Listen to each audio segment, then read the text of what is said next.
Greetings, and more greetings to you, good people. My name is DJ Holly, and welcome to Point 5 Creative Studios. Chitubu che content, chitubu chisinga hapwi, chitubu chinonwiwa nemunhu wese, chitubu chakavhenekwa chikaongororwa nana mazvikokota kunzi chitubu ichi chiri healthy, chine content yakachena inofanira kunge ichionekwa nemunhu akaita kunge iwewe. That's why you are here today. So kana watanga kusvika panapa muzuva ranhasi, dzvanya subscribe button and the notification bell so that you don't miss out on any exciting content uploaded. Sezvamunoziva kuti panapa pachitubu hamufe nenzara yecontent. We make sure kuti we upload new videos each and every day.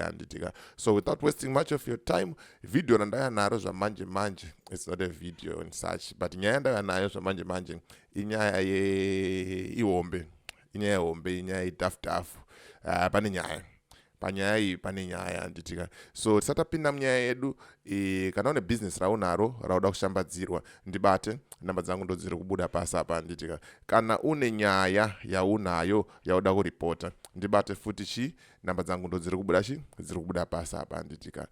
Right. Pakaipa. Mawane.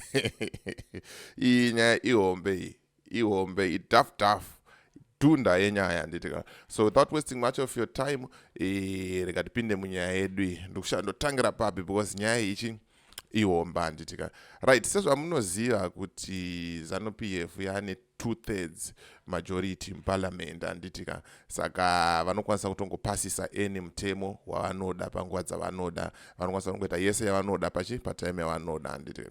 Then Operation Restore Legacy Varakashi vachallenja ivo ZANU-PF kuti tinokumbirawo kuti muise mutemo unobhana ma-opposition party munyika.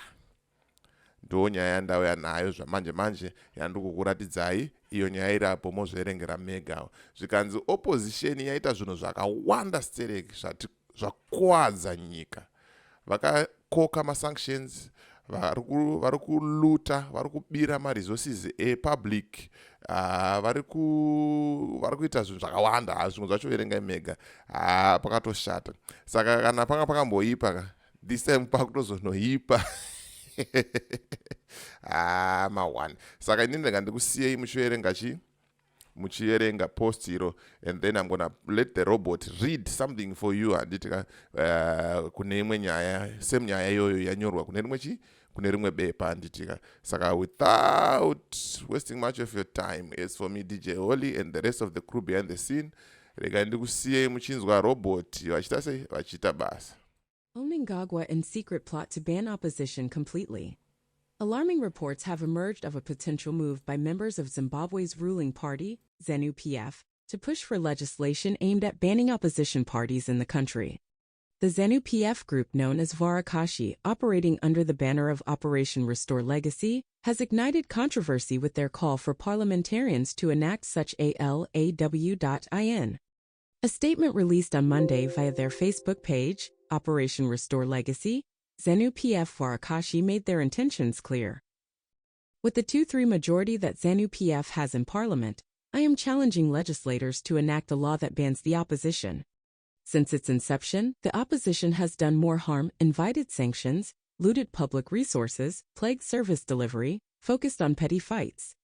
This brazen call to action has sparked outrage and condemnation from across the political spectrum, with critics decrying it as a direct assault on democracy and pluralism in Zimbabwe. The notion of banning opposition parties not only runs counter to fundamental democratic principles but also raises concerns about the erosion of political freedoms and human rights in the country. Opposition leaders and civil society groups have vehemently opposed the proposed legislation, arguing that it would amount to a grave violation of citizens' rights to freedom of expression, association, and participation in the democratic process.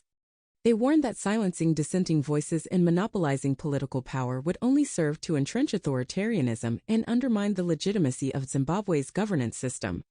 Furthermore, the allegations made by ZANU-PF Varakashi regarding the opposition's supposed role in inviting sanctions, looting public resources, and obstructing service delivery are unsubstantiated and politically motivated.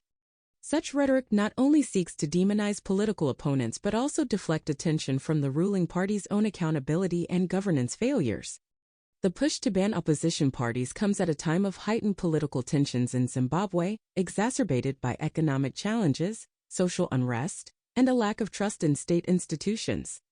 Instead of fostering genuine dialogue and reconciliation, this divisive proposal threatens to further polarize society and deepen divisions along political lines. In response to the alarming developments, international observers in the broader global community have expressed concern about the state of democracy and human rights in Zimbabwe. Calls for respect for democratic norms, rule of law, and inclusive political participation have intensified, underscoring the need for Zimbabwean authorities to uphold their obligations under international law. As Zimbabwe stands at a crossroads, facing critical decisions about its political future, it is imperative that all stakeholders prioritize dialogue, tolerance, and respect for democratic principles. The attempt to ban opposition parties represents a dangerous regression and must be firmly opposed in defense of democracy, accountability, and the rights of all Zimbabweans.